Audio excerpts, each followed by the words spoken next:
Hey guys, welcome back to my channel, and welcome to How to Train Your Dragon Week. Now usually I've mentioned this all the times, How to Train Your Dragon and Hardline are the easiest ones to plan for, but I have never been more excited for How to Train Your Dragon Week. Although when I do comparison and opinion, I do find those pretty interesting, but despite videos for planning for you and that I get to share with you, these are the ones I am most excited for. Pretty much I'm titling this week not just How to Train Your Dragon Week, but how much I love How to Train Your Dragon, because I'm going to be going over lots of stuff. Today's video actually isn't. Today's video, for all of you who keep saying, why does she keep talking about How to Train Your Dragon, could you please shut up? This video is for you. I'm not going to shut up about talking How to Train Your Dragon, but I am going to be listing the 10 things I hate about How to Train Your Dragon, because we all have things we hate about ourselves, maybe, well, not necessarily me, but, well, I do have some things I don't like about myself, but all of our TV shows, our favorite songs, our favorite artists, our favorite books, everything, we have things we like about them, but because they're our favorite, we criticize them. Even like favorite teams, like the Flames, I would say the only thing the Flames could do is either A, pick better players, or 2, better coaches, because they haven't been doing good for quite a while. And I'm a Flames fan, as you can tell. So yeah, I will be discussing today I'll be discussing the 10 things I hate about How to Train Your Dragon. Tomorrow will be the 10 things I love about How to Train Your Dragon. And then Friday and Saturday I have quite some special videos for you. I have a fan fiction video coming out and a music video coming out. That's right, I'll be doing... Is my bridge crooked? I'll be doing a music video for you guys. I wrote a song about How to Train Your Dragon, and I will be debuting Saturday. But, I'll leave you wondering about that. But anyway, let's get into it. So, how I did this is I went through the books, the shorts, the TV shows, and the movies, or like the fandom and everything, and found 10 things that I hate about How to Train Your Dragon. And pretty much, 8 and 10, well, pretty much 8 to 10 I can tolerate. Those ones, they are okay. I mean, I still hate them, but I hate them with a little less, if I was discussing things I'd hate, then they would kind of be at the last. Like, I don't really hate them, but I strongly dislike them. Whereas 7 to 1, these are the things that I hate with a passion. Well, actually, I really, really, really hate these ones. So let's get into it. Number 10 is the How to Train Your Dragon 3 theme. It's kind of out of place. The first 2 movies are about, defining the laws of nature and going against what society tells you and defying the odds, whereas the third movie is kind of about embracing change.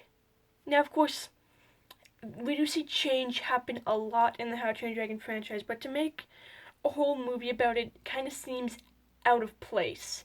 The ending's also out of place, just because the ending kind of the ending does signal that it's the end of the series with the franchise, which is a good thing, but the ending's also out of place because it doesn't leave us with a good feeling. This first and second movie leave us with kind of like a happy feeling, like, yay, they managed to accomplish what they're supposed to accomplish in the film. Whereas the third one, as leaving the theater, I was bawling my eyes out because of how sad the movie ends. It leaves you with sadly that, yes, they may have defeated Grimmel, but they let the dragons go, which wasn't their main goal, and I understand why they did that, but I don't really like it. And now we come to number 9. Writers/defenders of book. I am sorry, but if you are much of a How to Train Your Dragon fan as I am, you will have your favorite TV show. You might like this one better than Race to the Edge. Personally, I like Race to the Edge better. This TV show, though, I'm not saying it should never exist. I'm saying that it exists. It's a good thing, but just the way it's on. Like, the animation is really, really, really weird. The animation in Race to the Edge is different than the other 3 movies, but it isn't as weird as this one. This one, it's kind of almost video game-ish and has weird graphics. Don't like it. And But it does have its, and because it is licensed to kids and aired on Cartoon Network, which is a kids thing for like kids aged 7 to 10, their plot lines are a little different and their villains aren't as great. I mean, I get it's licensed to kids. They don't want to scare kids. They want to make sure kids understand everything that's going on. And it is a continuation of the first movie, and of course it does have its good things, but I'm not really feeling it. And we do have great history moments in there, great quotes, great lines, but again, I'm not really getting the vibe that I want. And now we come to number 8, Rescue Riders. This show apparently came out after the third movie, and I had no idea this came out. What are you doing, DreamWorks? You come up with another DreamWorks Dragons TV show. It doesn't even have the main characters in it. And again, the animation is really weird. I've never seen it, so I don't want to see it. It doesn't have any of the main How to Train Your Dragon characters in it at all. It's just like, you know what? We'll make a TV show about kids and dragons, and we'll call it Rescue Riders, and it'll be about kids and dragons saving the world like they did in How to Train Your Dragon. But again, because I've never seen it, I can tolerate it. And now we come to the 7 things I hate the most about How to Train Your Dragon. Number 7, the book endings. We'll see this book, how the series ends. If you have read the books, you know what I'm talking about. The epilogue in the 12th book, it doesn't state very much. It just states what Hiccup did as King of the Wilderness, but it doesn't state what happens to any of the characters. And you may know that in my comparison and opinion videos, when I was comparing how the story ends with How to Train Your Dragon, they did the Homecoming to end the series, and it showed you what happened to all the characters and what they've been through.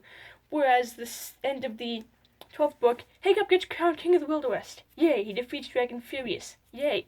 Alvin finally dies. Yay! The book ends.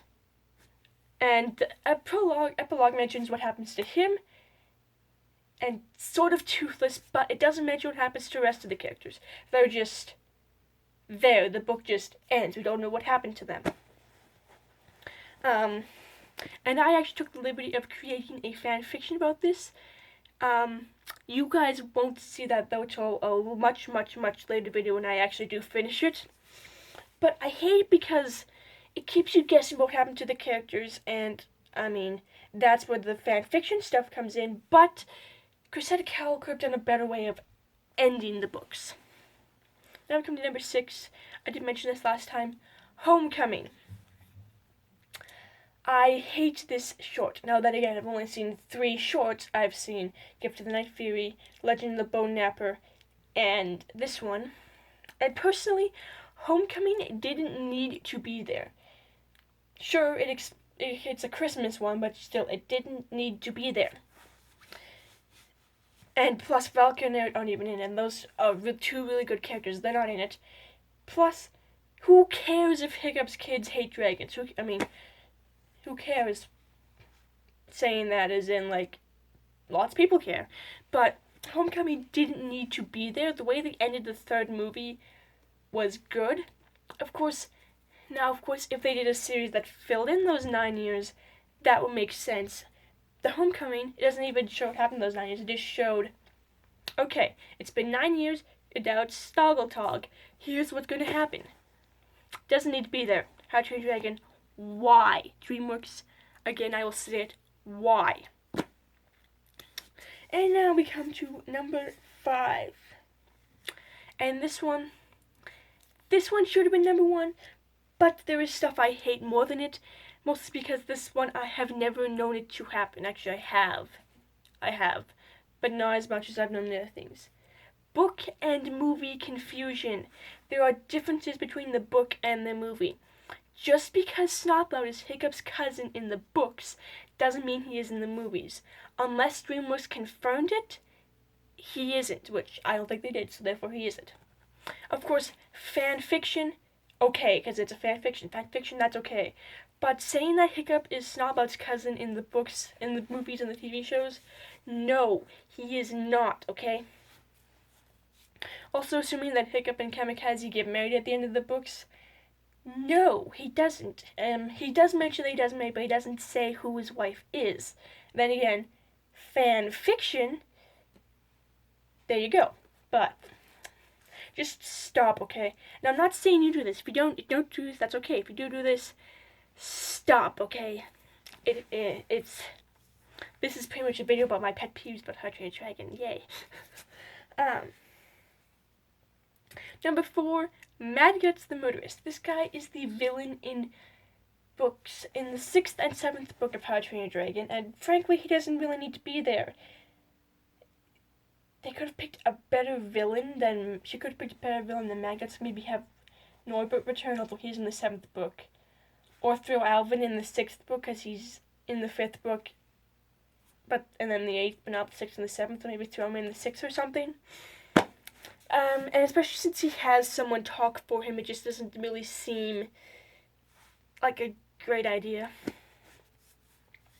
Now we come to number 3, Grimmel the Grizzly. He is my least favorite villain in How to Train Your Dragon. I hate him so much, mostly just because he goes to drastic measures just to be the person that killed all the Night Furies. I mean, talk about he burns Hiccup's house. He captures Ruffner. He captures all the dragons. I mean, he was working for the warlords. But mostly so that he can say he killed all the Night Furies. His motives are very, very, very, very messed up. Of course, now Grimmel, I hate him with a passion. I hate him with a passion because let's be frank, I do. We all have least favorite villains. Grimmel is mine. I hate him with a passion, mostly because I hate what he did to do it, but I can respect his motive. I mean, if I had the title of best YouTuber, not saying I ever would, because that's very, very unlikely, and I'm the person that reaches 1 billion views in every single video, and then someone else does it, I'd make sure that person was eliminated, so I would still have that title. I mean, I get it, but not the best motive in the world. And now we come to number 2.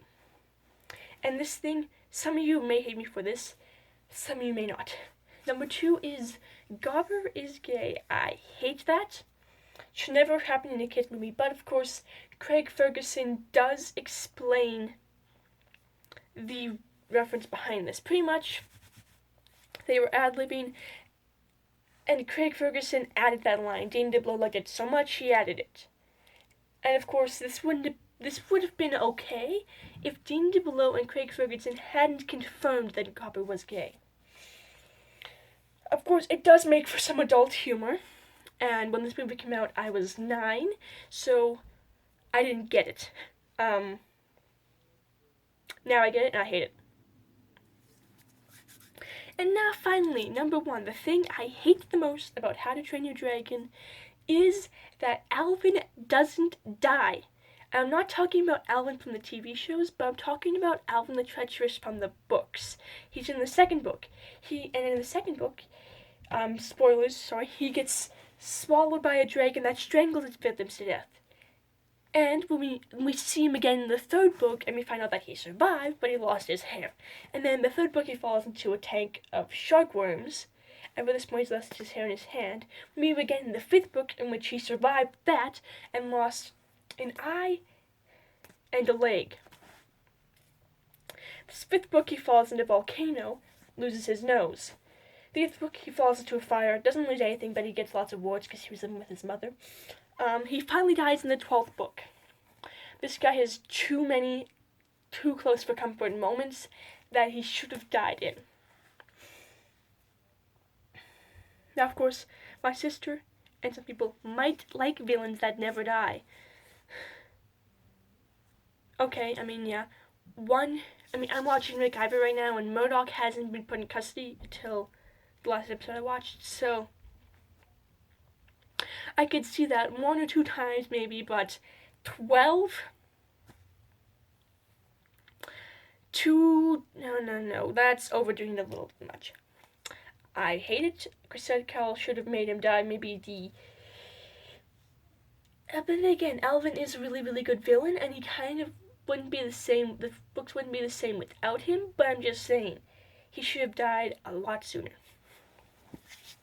So, that's pretty much it for this video. Should I give this video a like, subscribe, and please let me know what you hate most about How to Train Your Dragon.